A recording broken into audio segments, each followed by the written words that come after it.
नमस्कार, EMS TV में आपका स्वागत है। मैं हूं कंचन। आई नजर डालते हैं विदेश से जुड़ी कुछ प्रमुख खबरों पर। उत्तर कोरिया ने दक्षिण कोरिया और अमेरिका को धमकी देते हुए कहा है कि यदि वे दोनों देश आज से शुरू होने वाले संयुक्त सैन्य अभ्यासों को आगे बढ़ाते हैं तो वो उन पर अंधाधुंध परमाणु हमले बोल देगा।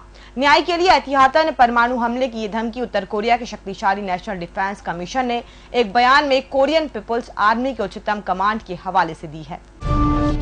तुर्की से यूनान की ओर जा रहे एक नौका के समुद्र में डूबने से उसमें सवार 25 प्रवासियों की सोमवार को मौत हो गई। तुर्की की सरकारी संवाद समिति ने इसकी जानकारी दी। एक अधिकारी ने मृतकों की संख्या की पुष्टि करते हुए कहा कि समुद्र से अब तक 25 शव बरामद किए जा चुके हैं।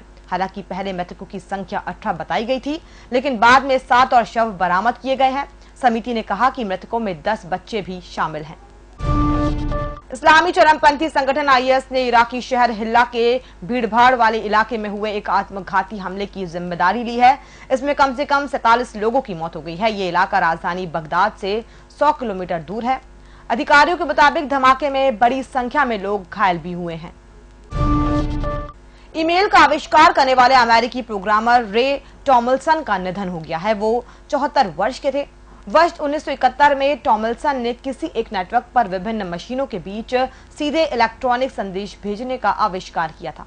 उससे पहले प्रयोगकर्ता एक ही कंप्यूटर का इस्तेमाल करते हुए दूसरों के लिए संदेश लिख सकते थे। पूर्वोत्तर चीन के जिलिन प्रांत स्थित कोयला खदान में गैस के रिसाव के कारण कम से कम 12 लोगों की मौत हो गई। ये जानकारी देश के सरकारी मीडिया ने दी है। ये दुर्घटना कल बेशान शहर की सोंगशु खदान में हुई।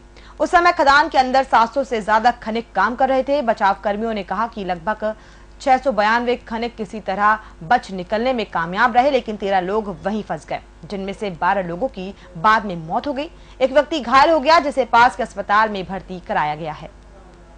और फिलहाल इस बुलेटिन में इतना ही। और भी खबरों के लिए आप बने रहिए www.emstv.in के साथ। और इसी के साथ ही आप अपने स्मार्टफोन पर गूगल पे में जाकर ईएमएस टीवी की